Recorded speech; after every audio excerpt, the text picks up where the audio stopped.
Hello everyone and welcome back to this Python programming course where you are going to learn everything you need to get started programming in Python. In this video, we are going to look at Python methods in object-oriented programming. So, let's get started.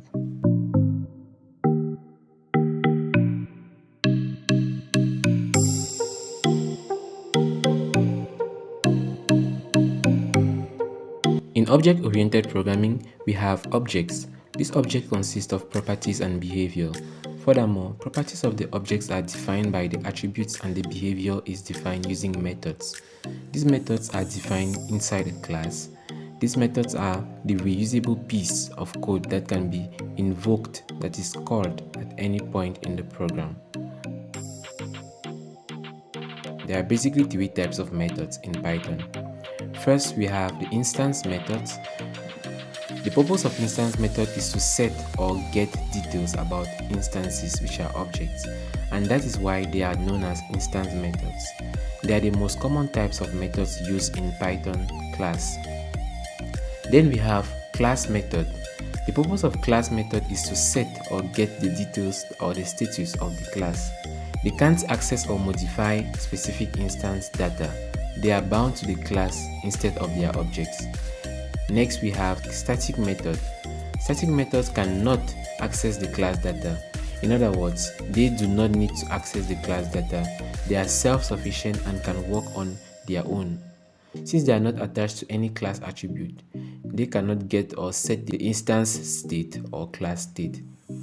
But as a beginner in Python, you should just know instance method as it is the method mostly used and it is what we are going to be handling in this video. As recently said, the purpose of instance method is to set or get details about instances, that is objects. They are the most commonly used type of methods in a Python class. So for example, we have instance method, class person, def init self, name and age. Then self.name takes name, self.age takes age. Then we define my function and we give it self as parameter. Print hello, my name is self.name. So we later on create an object which is an instance p1 equals to person.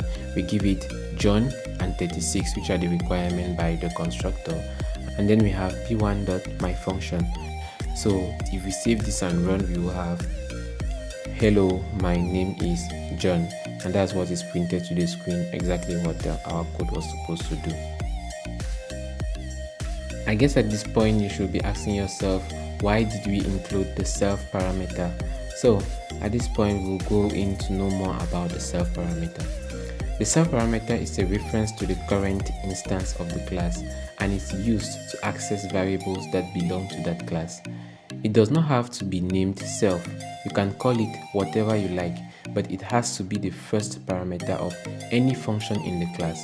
For more understanding, when we call a method of this object as myObject.method and we give it argument 1 and argument 2, this is automatically converted by Python into something like myClass.method. Then we have myObject, argument 1 and argument 2.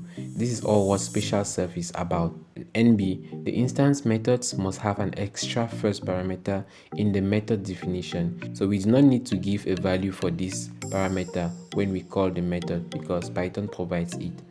If we have a method that takes no argument, then we still have to have one argument, which is self, or you name it the way you want. Note that any method you create inside a class is an instance method unless you specially specify Python to consider it otherwise. Let's see another example in order to understand the concept of instance method in object-oriented programming. So as second example, here we have class dog, species Canis familiaris. We define our constructor def init self with parameter name and age added to the self parameter, which is the default. Then we have self.name, which will take name, self.age, which will take age. Then we have our instant methods. We define the function description and give it as parameter self. So description should return the self name and give detail about the age. So it should return something like a self name is self age years old. So this is the description of the name and the age of the dog.